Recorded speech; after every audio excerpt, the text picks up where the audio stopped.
I think the question really should be is not that which conference needs to make the next move.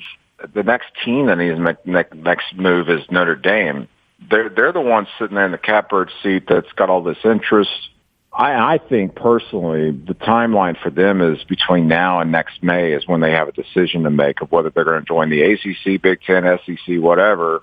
And the reason for that is because the college football playoff is going to have its new format and everything together by next May. That's what Mark Keenum, the chair of the board there, told me back in May. He said by next May we're going to have something in place, if not sooner. And at that point we're going to find out if some of those similar formats that were being discussed will be in place. And the big one to me is that Notre Dame, under the proposed format, was never going to be able to get a first-round bye in the college football playoff, even if it was by far the number one team and the number one seed. And the reason for that is because they were not a member of a conference. They were not a conference champion. So you cannot have a first-round bye and get an extra week of rest.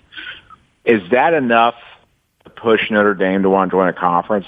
Maybe not, but it could be a factor, certainly. If they continue the college football playoff and others to try and alienate Notre Dame as an independent, that might affect them. And for that matter, do some of these members of, say, the Big Ten and the ACC, part of this college football playoff committees, do they continue to push that of, well, we're not letting Notre Dame have a first-round bye, in an effort to maybe pressure them to consider joining their conference more and more?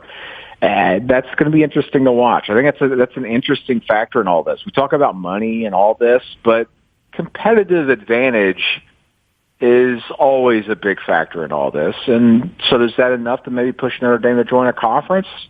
Maybe so. And to me, the timeline for Notre Dame to make a decision really is between now and next May, not, the next couple of years. I think that they make a decision of some sort, and it's very public here within the next, 10, 11 months.